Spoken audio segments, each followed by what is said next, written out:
Bon dia. Estem fent ruta per Montserrat. Mireu, estem just per davant de la foradada i de la cadireta, que és la roca que hi ha al costat, que sembla que pengi una mica.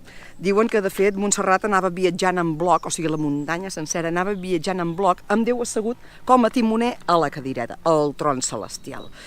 Qui portava a pes tot Montserrat? Els querubins, que són els angelets aquells petitons, sabeu, aquells més infladets, més grassonets, aquells tan monos, i esclar, els querubins que anaven de matxaques, pobrets, Déu que anava veient, mira, ho deixarem aquí, ho deixarem allà, tira una mica més, uns quants quilòmetres, unes quantes centenes d'anys, perquè Déu, ja sabeu que això de la immortalitat, doncs, no controla el temps físic, sinó que és una cosa molt immaterial. M'estic enrotllant. Sigui com sigui, els querubins estaven fatal, perquè el conveni no els ajudava gens, perquè ja sabeu que això dels sindicats d'aquelles èpoques encara no funcionava.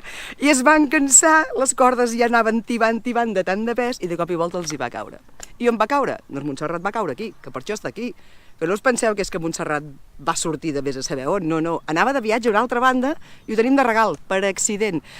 Déu es va enfadar tant que es va aixecar del tron i va fumar un cop de mà a la paret i va fer el forat. Per això hi ha la foradada al costat. En fi. Diuen que es va trencar el dit. Per això el Pantocràtor, sí, només va d'aquella manera. Bueno, és igual.